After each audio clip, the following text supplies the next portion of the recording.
नमस्कार, India voice देख रहे हैं आप। आपके साथ मैं हूं स्वीटी दीक्षित। बुलेटिन की शुरुआत करते हैं हम जानकारी के साथ। सोमनाथ से पहुंचा है 8 कुंडों का जल। प्राण प्रतिष्ठा के लिए अयोध्या पहुंचा है जल। 3.50 करोड़ मंत्रों से अभिमंत्रित स्वर्ण है और रजत से अंकित पत्रक भी पहुंचा है। तस्वीरें आपकी टीवी स्क्रीन पर है, जहां 8 कुंडों का जल पहुंच चुका है। प्राण प्रतिष्ठा के लिए धीरे धीरे अयोध्या में तैयारी पूरी होती हुई नजर आ रही है और सोमवार को प्राण प्रतिष्ठा। ऐसे में 3.50 करोड़ मंत्रों से अभिमंत्रित स्वर्ण रजत से अंकित पत्रक भी पहुंचा है। महंत नृत्य गोपाल दास को समर्पित किया गया है जल और पत्रक। तो बता दें कि 3.50 करोड़ मंत्रों से अभिमंत्रित ये जल और पत्रक है, जो कि नृत्य गोपाल दास को समर्पित किया गया है। तस्वीरें दिखा रहे हैं अयोध्या से सीधे, जहां पे प्राण प्रतिष्ठा को लेके तैयारी जोरों शोरों पर चल रही है। ऐसे में 8 कुंडों का जल पहुंचा है अयोध्या।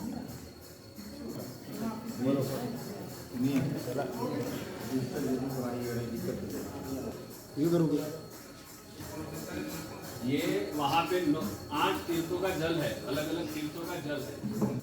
वीडियो बना दो ठीक से। हाँ, तो 8 कुंडों का जल पहुंचा है और देखिए किस तरीके से कलश में भर के ये 8 कुंडों का जल ले जाया गया है अयोध्या और महंत नृत्य दास गोपाल को ये दिया गया है। धीरे धीरे करके कई जगह से चीजें आ रही है अयोध्या में, हर कोई अपना दान दे रहा है। तो समर्पित ये यहाँ पे किया गया है। अयोध्या में 22 तारीख को प्राण प्रतिष्ठा है, जिसको लेकर तैयारियां जोरों शोरों से चल रही है। कुछ ही दिन का वक्त बचा है प्राण प्रतिष्ठा को लेकर और ऐसे में तैयारियां अपने चरम पर है। 3.50 करोड़ मंत्रों से अभिमंत्रित होकर ये पत्रक और जल पहुंचा है।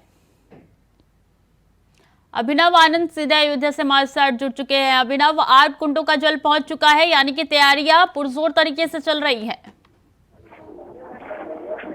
जी बिल्कुल स्वीटी, आपको बता दूं कि अयोध्या में 22 तारीख को प्राण प्रतिष्ठा का जो ऐतिहासिक और भव्य कार्यक्रम होना है, उसकी जो तैयारियां हैं बिल्कुल लगभग समाप्त हो गई हैं। अब लगभग कल ही से लगभग 16 तारीख से अनुष्ठानों का दौर अयोध्या ही नहीं, समूचे पूरे भारत में अनुष्ठानों का जो दौर है बिल्कुल अब शुरू हो गया है। और आपको बता दूं कि जगह जगह से, चाहे वो भगवान राम के ननिहाल चावल की बात हो, या माँ सीता के सीतामढ़ी उनके जो मायका है, मायका से उनके आभूषणों की बात हो, या फिर भगवान द्वारा भगवान राम के चरण पादुका हो, जगह जगह से लोग अपनी आहुति दे रहे हैं, क्योंकि भगवान राम का ऐतिहासिक दिन होगा जब भगवान राम अपने गर्भगृह में विराजमान होंगे। जी बिल्कुल। और क्या क्या तैयारियां चल रही है, कितनी तैयारियां पूरी हो चुकी है, कितनी बाकी है, क्या अपडेट है अभिनव? जी बिल्कुल बता दूं कि लगभग 22 तारीख को का जो कार्यक्रम होना है, उसके 7 दिन पहले ही अनुष्ठान बिल्कुल शुरू हो गया है राम के परिसर में ही। आपको बता दूं कि लगभग जो वैदिक ब्राह्मणों द्वारा जो अनुष्ठान कराया जा रहा है, आपको बता दूं कि लगभग 16 तारीख से स्टार्ट हो गया। लगभग 7 दिवसीय अनुष्ठान होगा और जिनमें वैदिक ब्राह्मण शंखनाद के शुरुआत होने के साथ ही साथ शंखनाद के साथ ही अनुष्ठान का दौर बिल्कुल चालू हो गया है। जगह जगह से लोग अपने आहुति दे रहे हैं, भगवान राम के समर्पित कर रहे हैं, अपने आहुति समर्पित कर रहे हैं। जी ये बताइए कि बीते दिन 108 फीट लंबी अगरबत्ती जलाई गई थी और आज ये 8 कुंडों का जल और पत्रक पहुंचा हुआ है। आने वाले दिनों में क्या क्या पहुंचने वाला है, कल क्या कुछ कार्यक्रम होने जा रहे हैं, क्योंकि आज जो मूर्ति है वो गर्भगृह में प्रवेश करेगी? जी बिल्कुल आपको बड़ी जानकारी के तमाम जो दर्शक होंगे उनको मैं बड़ी जानकारी दे दूं कि आपको बता दूं कि आज भगवान की जो 5 वर्षीय जो बालक स्वरूप मूर्ति होगी, आदम कद मूर्ति होगी, वो आज राम जन्मभूमि के परिसर में ही पहुंचाई जाएगी, जिसको पूरे परिसर में आंखों पर काली पट्टी बांधकर उनको पूरे परिसर में घुमाया जाएगा। और साथ ही साथ एक बता दूं, आज ही उनको स्थापित किया जाएगा। आज भगवान राम की अचल मूर्ति आज गर्भगृह में पहुंचेगी। जी एक लंबा वक्त इस मूर्ति को बनाने में लगा है और जानकारी ये भी आ रही है कि योगीराज जी जब ये मूर्ति बनाई थी तब 3 मूर्तियां बनाई गई, जिसमें से एक मूर्ति सिलेक्ट की गई है रामलला की। बिल्कुल आपको बता दूं, जैसा पहले भी इंडिया वाइज अपने दर्शकों को तमाम अपडेट देता रहा है। ऐसे में आपको बता दूं कि अरुण योगीराज जो भी हैं, जो मूर्तिकार हैं, उनके द्वारा लगभग 3 मूर्तियां बनाई गई थी, जिसमें 2 मूर्तियां थी जो भगवान राम के बड़ी स्वरूप थी और जो तीसरी मूर्तियां थी जो भगवान राम के आदम को जो बाल स्वरूप मूर्ति थी, उसको बिल्कुल सेट कर दिया गया है। जो अब भगवान राम को प्राण प्रतिष्ठा, भगवान की पूजा भी होगी, उन्हीं भगवान की प्राण प्रतिष्ठा करके उनको विराजमान किया जाएगा। आगे आने वाले दिनों में क्या कुछ कार्यक्रम, क्योंकि अब बहुत कम दिन बचे हैं, 3 से 4 दिन महज रह गई है, ऐसे में क्या तैयारियां? जी बिल्कुल, आपको बता दूं कि लगभग जो तैयारियां हैं प्राण प्रतिष्ठा को लेकर बिल्कुल पूरी तैयारी पूरी कर ली गई है। पूरी अयोध्या को बिल्कुल दुल्हन के भांति सजाया गया, पूरी अयोध्या को बिल्कुल स्वच्छ एक स्वच्छता अभियान चलाया गया, चाहे वो अयोध्या के लोकसभा सांसद लल्लू सिंह हो या वेद प्रकाश गुप्ता जो कि विधायक हैं बिल्कुल, वो हो। सोमवार को प्राण प्रतिष्ठा का कार्यक्रम, तैयारी अपने जोर शोरों पे। बहुत बहुत शुक्रिया आपका अभिनव तमाम जानकारियों के लिए। और 22 जनवरी को रामलला की प्राण प्रतिष्ठा के लिए हर राम भक्त किसी न किसी रूप में अपने रामलला के लिए कुछ करना चाह रहा है। खरमास खत्म होने के साथ ही 16 जनवरी से रामलला की नवनिर्मित विग्रह को नवनिर्मित भवन में प्राण प्रतिष्ठा करने के लिए अनुष्ठान शुरू हो जाएंगे। उससे पहले ही देश के कोने कोने से राम भक्त कुछ न कुछ अपने रामलला को समर्पित करने के लिए लगातार अयोध्या पहुंच रही है। इसी कड़ी में इंडिया वॉइस की टीम उस जगह पे पहुंची जहां पर वो खास लड्डू बनाए जा रहे हैं जो 22 जनवरी यानी कि प्राण प्रतिष्ठा के दिन रामलला को भोग लगाए जाएंगे। हंस देवराहा बाबा ट्रस्ट की ओर से ये प्रसाद 1111 मन लड्डू प्राण प्रतिष्ठा के दिन भोग लगेंगे, जिसको शुद्धता के साथ शुद्ध देसी घी में बेसन के लड्डू तैयार किए जा रहे हैं और चांदी की थाल में 22 जनवरी को रामलला को यही लड्डू भोग लगाया जाएगा। 22 जनवरी की ऐसी तारीख है जिसको राम भक्त सदियों तक भूल नहीं पाएंगे। भगवान राम 22 तारीख को प्राण प्रतिष्ठित होकर अपने नवनिर्मित विग्रह में विराजमान होंगे। ऐसे में तरह तरह के तैयारियां चल रही हैं, तरह तरह से बिल्कुल लोग अपने राम उत्सव को मना रहे हैं। ऐसे में हम मणिराम दास छावनी ट्रस्ट में ही मौजूद हूँ, जहाँ पर आप बिल्कुल साफ तौर से कैमरे में बिल्कुल आप देख पा रहे होंगे कि किस तरह से ये जो बिल्कुल बेसन और ये बिल्कुल देसी घी के लड्डू बिल्कुल बनाए गए हैं, जो लगभग टिफ़िन में आप बिल्कुल बाकायदा देख पा रहे होंगे कि यही वो लड्डू हैं जिनका भोग भगवान राम को लगेगा। उसके बाद पूरे अयोध्या ही नहीं पूरे भारत में इस लड्डू का भी वितरण किया जाएगा। हमारे साथ बात करने के लिए हंस देवराहा बाबा के से हमारे साथ मौजूद हैं। इन्हीं से हम जानेंगे कि कितने प्रकार के कितने कुंटल लड्डू का यहाँ पर भोग लगाया जाएगा, बनाया जा रहा है, किन किन सामग्रियों का उसमें परिवेश किया गया है। सर, सबसे पहले आपका इंडिया वॉइस टीवी चैनल पर स्वागत है sir. Thank you sir. Sir, ये बताइए कि लगभग कितने कुंटल लड्डू का आपको ये अपना अमित विभूति श्री देवरा हंस बाबा है, ट्रस्ट है अपना विंध्याचल के अंदर, उनके द्वारा ये लड्डू का पूरा बनाया जा रहा है। इसमें किसी का कोई सहयोग नहीं है, सिर्फ ओनली भक्तों का, जो बाबा के शिष्य उनका सहयोग है। न विश्व हिंदू परिषद का है, न RSS वालों का है, न कोई छोटी छावनी का अपना, न किसी गवर्नमेंट वगैरह का। इसके अंदर ये पूरा ट्रस्ट द्वारा बनाया जा रहा है। शुद्ध देसी गाय के घी में बनाया जा रहा है। उसके अंदर शुद्ध बेसन अपने आँख के सामने पिसाया हुआ है, चीनी अपने आँख के सामने पिसवाई हुई है। इसके अंदर 5 चांदी के थाल रहेंगे हमारे पास में, वो अपना जो गर्भगृह के अंदर भोग लगेगा। इसमें माननीय श्री नरेंद्र मोदी जी लगाएंगे, एक अपने RSS संचालक श्री मोहन भागवत जी लेंगे, एक आनंदीबेन पटेल लेगी अपने, एक योगी आदित्यनाथ जी लेंगे, एक अपने पुजारी जी लेंगे। इसे 5 थाल से गर्भगृह में भोग लगेगा। जितने भी विशिष्ट VIP लोग आएंगे, VVIP लोग आएंगे, वो सब उसके अंदर से उसमें सबको भोग ये दिया जाएगा। उसके लिए अपना एक झोला रहेगा, एक बुक रहेगी अपनी, ये झोला रहेगा, उसमें 11 लड्डू का टिप्पण रहेगा, कैलेंडर रहेगा, बाबा की छवि, राम जो वाणी दी है भगवान ने अपने देवरांश बाबा ने, वो इसमें रहेगी अपनी। हमारे इंडिया वॉइस के जो भी दर्शक हैं, इनको आप भगवान जो कि आप भगवान के रूप में पूछते थे हंस देवरा बाबा को, उनके बारे में थोड़ी सी लगभग 2 मिनट की कोई कहानी हो, थोड़ी सी बता दीजिए। देवरहंस बाबा अपने ऐसे सदगुरुदेव भगवान है अपने, जिसको हम भगवान के बराबर पूछते हैं। राधा रानी का पूरा अपने बातचीत होती है उनकी। उन्होंने हनुमान जी की अपनी वाणी के द्वारा हनुमान जी प्रेरित किया गया था। उनको सुप्रीम कोर्ट का आदेश होने वाला था, आना था, उसका अपना फैसला आने वाला था। उस टाइम पे बाबा ने हनुमान जी को शक्ति द्वारा अपनी वाणी के द्वारा उनके पास भेजा गया और जजों का दिमाग चेंज कर दिया। डटा ये तुम्हारा नहीं है भाई, ये हम करवा रहे हैं फैसला आपने। तो बाबा की कृपा से हनुमान जी बैठे। जो आदमी सोचता कि मैंने फैसला दिया है या मेरी गवाही से फैसला हुआ, ये सब झूठ है। ये बाबा ने जो दिया था आदेश, इसके अंदर जो बोला था हनुमान जी को भेज के उन्होंने डांट के, इसमें अपने बुक में भी इसमें लिखा हुआ है क्लियर कि बाबा जी ने लोगों को अनेकों बार बताया था कि श्री हनुमान जी ने सुप्रीम कोर्ट के न्यायाधीशों को डांट कर बोला है कि इस कार्य को शीघ्र पूरा करना है और सारी भूमि भगवान राम की है, उन्हीं को अर्पित करनी है और यह सारा कार्य सर्वसम्मति और पूर्ण शांति के साथ होना है चाहिए। और इसके हनुमान जी के अपने आदेश से जगत में रहकर शासकों के अचेतन मन में प्राप्त करते हैं और जीवितमा उनको करने के लिए बाध्य होती है। यह जान नहीं पाती है कि उनका कोई भी निर्णय उसका अपना नहीं है, बल्कि हनुमान जी के द्वारा की आध्यात्मिक शक्ति के द्वारा ये कार्य उनके अचेतन अंतर्मन में बैठकर कराया गया है। इससे मनुष्य अपने द्वारा लिए गए निर्णय को अपना मान लेते हैं, पर ये नहीं जान पाते कि ये उनका निर्णय नहीं है, क्योंकि भगवान श्री कृष्ण ये सारे कार्यों को करने वाले हैं और मनुष्य अपना कुछ नहीं करता है। उनका निर्णय कुछ नहीं करता है, केवल ये करता है कि उन्होंने भगवान करवाते हैं। इसके बाद में जो दूसरा सुप्रीम कोर्ट के अंदर अपना गुनीश पिटीशन भी पार्टी द्वारा भी सुप्रीम कोर्ट में हुआ था। हमारे दर्शकों को एक बार और बता दिए कि हंस देवराहा बाबा के ट्रस्ट द्वारा जब प्रधानमंत्री मोदी आए थे भूमि पूजन के, तब भी आप लोगों ने भोग लगवाए थे। 151 लड्डू का भोग इस टाइम पे भी लगा था हमारा। 151 लड्डू का उस टाइम भोग लगा था। अभी अपना 1111 मन लड्डू का भोग लग रहा है।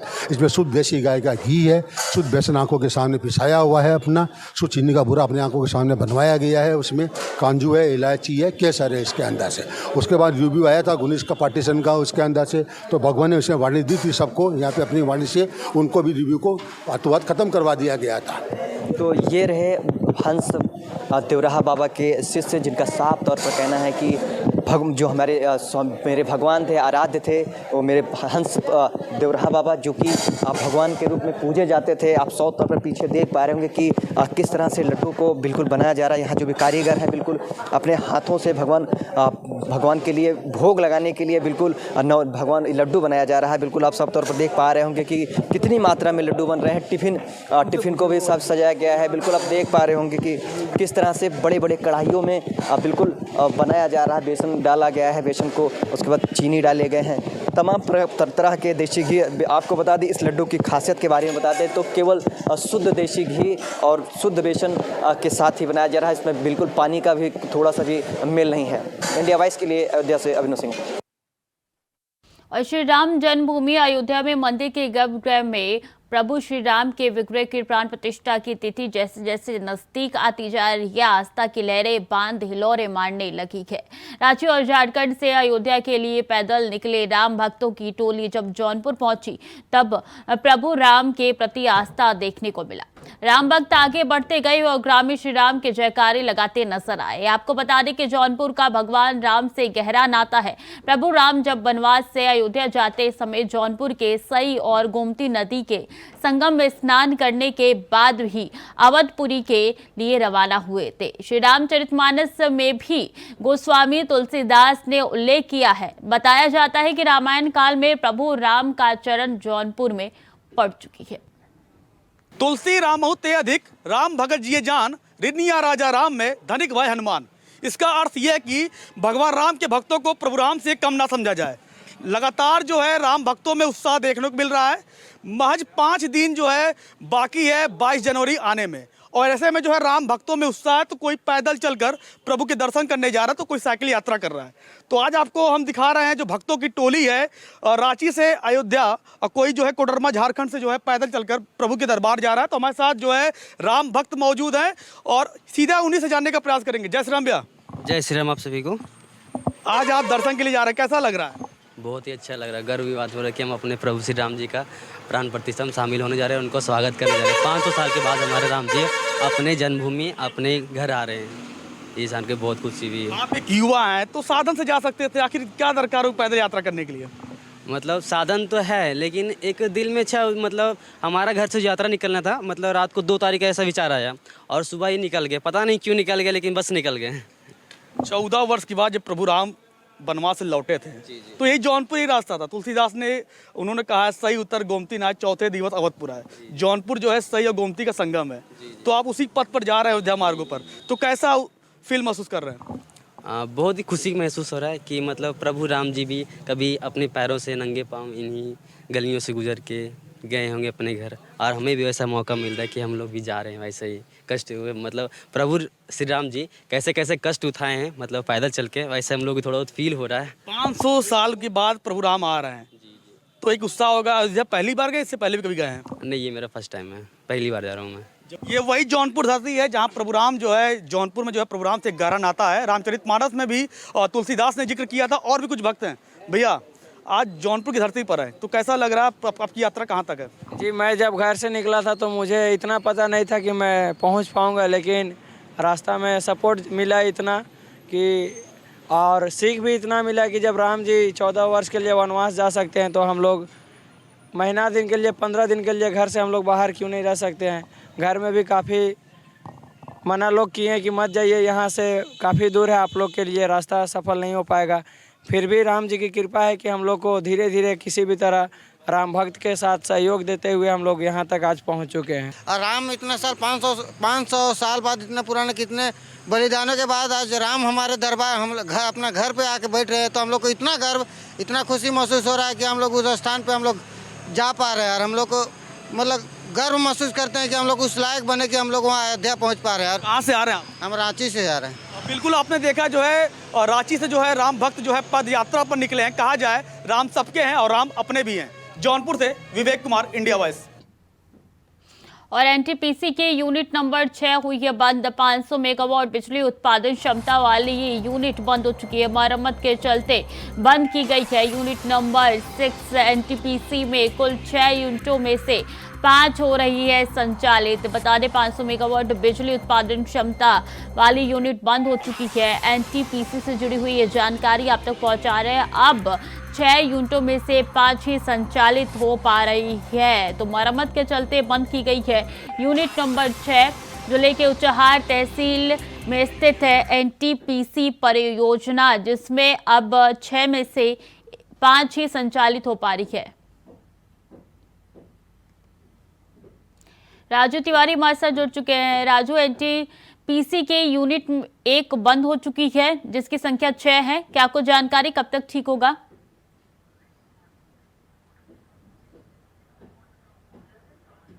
आवाज आ रही है राजू? तकनीकी खामी है, दोबारा जोड़ने का प्रयास करेंगे। एनटीपीसी की यूनिट नंबर 6 बंद हो चुकी है। महत्वपूर्ण जानकारी रायबरेली से पहुंचा रहे हैं, जहां 500 मेगावाट बिजली उत्पादन क्षमता वाली यूनिट बंद हो चुकी है। बता दें कि 6 में से केवल अभी 5 संचालित हो रही है और तकनीकी खामी थी, जिसके बाद से यूनिट 6 को बंद कर दिया गया है। मरम्मत चल रही है।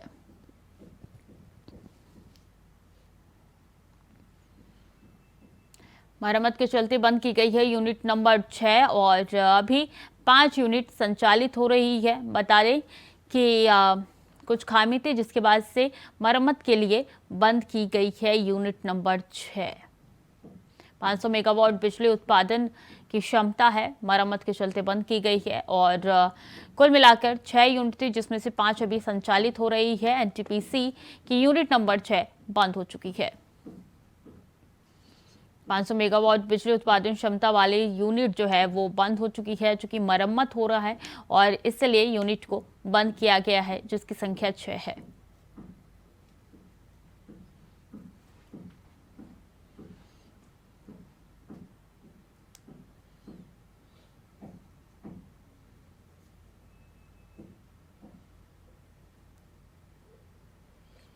तो मरम्मत के चलते यूनिट नंबर 6 बंद कर दी गई है। बता दें कि कुल मिलाकर 6 यूनिट जो है वो यहाँ से संचालित होती है और अब सिर्फ 5 ही संचालित हो रही है। राजू एक बार फिर से हमारे साथ जुड़ चुके हैं। राजू, क्या अपडेट है, कब तक ठीक की जाएगी?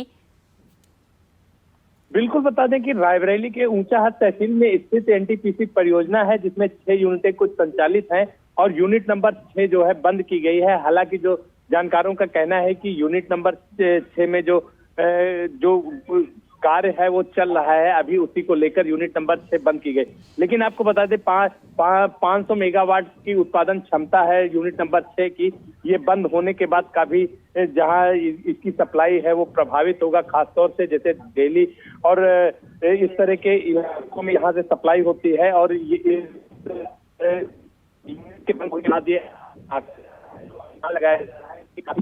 प्रभावित होंगे जिन इलाकों में सप्लाई होती है। लेकिन जो कहना है कि लगभग 1 हफ्ते इस पे कार्य चलेगा चल रहा है, इसके बाद ही यूनिट नंबर। तो कब ये बंद हुई है? जी बिल्कुल, जानकारी के अनुसार आज से ही ये यूनिट नंबर 6 बंद की गई है और यूनिट नंबर 6 बंद होने के बाद जो है इसमें मरम्मतीकरण का कार्य चल रहा है। कहीं न कहीं फॉल्ट हुआ है, जिसके चलते यूनिट नंबर 6 बंद की गई। हालांकि प्रभाव पड़ेगा इसके बंद होने से राजू? बता दें कि खास तौर से जैसे दिल्ली के मेन इलाकों में यहाँ की सप्लाई होती है। बताया जाता है कि जो उद्योग केंद्र है वहाँ के लिए यहाँ की सप्लाई जाती है, तो कहीं ना कहीं इससे आका जा रहा है और जो अनुमान लगाया जा रहा है कि उन इलाकों में काफी परेशानियां होंगी और परेशानियों को देखते हुए जो है जल्द ही इसको शुरू कराने की बात कही जा रही है। लेकिन आपको बता दें कि जो सूचना एवं संपर्क अधिकारी हैं एनटीपीसी के, उनका साफ तौर पे कहना है कि मरम्मतीकरण का कार्य चल रहा है, जल्द से जल्द यूनिट नंबर 6 को चलाया जाएगा। सबसे ज्यादा मेगावाट उत्पादन इसी यूनिट से होती थी या बाकी 5 भी उतना ही सहयोग देते थे? जी बिल्कुल, बता दें कि कुल 6 यूनिट है, जिसमें 3 यूनिट में 500 मेगावाट का उत्पादन है। बाकी 3 यूनिट में जो है लगभग 400 से 450 मेगावाट सप्लाई देता है। लेकिन जो बड़ी बात यह है कि जो यूनिट नंबर 6 है, ये बताया जाता है कि दिल्ली की सप्लाई है और दिल्ली में जहाँ पे मेन जो है इलाके हैं वहाँ के लिए यहाँ से सप्लाई होती है और कहीं ना कहीं इस यूनिट नंबर 6 की सप्लाई से जो है वहाँ। ठीक है राजू, बहुत बहुत धन्यवाद आपका तमाम जानकारियों के लिए। खबर में आगे बढ़ेंगे। महाराजगंज जिले के पनियरा थाना क्षेत्र में एक नाबालिग लड़की के साथ रेप का मामला सामने आया है। आरोप है कि रेप के बाद आरोपी के घर वालों ने नाबालिग लड़की की पिटाई कर दी, जिससे उसकी हालत नाजुक बनी हुई है। वहीं नाबालिग को आनन फानन में जिला अस्पताल में भर्ती कराया गया है। फिलहाल पुलिस ने मामले में पॉक्सो एक्ट के तहत मुकदमा दर्ज कर आरोपी को गिरफ्तार कर लिया।